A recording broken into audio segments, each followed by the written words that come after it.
Hi. Hello. Hello there. Hi. Hi. Hello, candidate number 8. You are actually at the middle. So, you are at the first half and you're also at the second half dahil number 8 ka nga. And usually 8 is a symbol of infinity and prosperity. Naniniwala ka ba doon? Hindi ko alam, malaman na lang siguro yan. Siguro.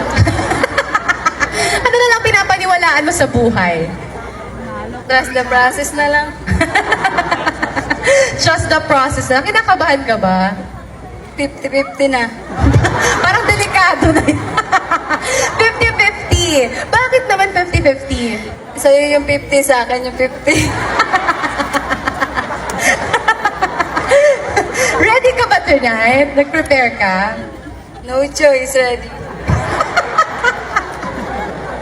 Para na tayo magka-chat, no?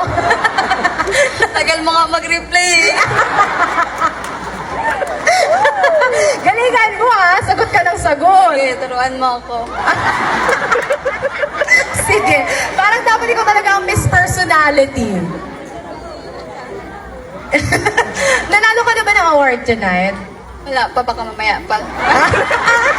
Love it, confident. Ano gusto mo palalulang award? Ano ibigay mo sa akin?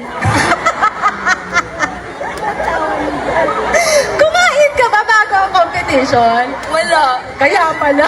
Di ba sabay tayo, walang kain? Kakain tayo mamaya. Ano paborito mong pagkain? Ano paborito mo? Bakit tayo nagde-date dito sa stage? Ano paborito mo?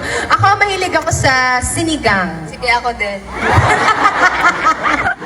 Kung ano pa masabi natin, please pick your question here. 90 seconds para makasagot. So make sure that you make use of the time. Ready ka na? No choice nga. No choice nga, ni.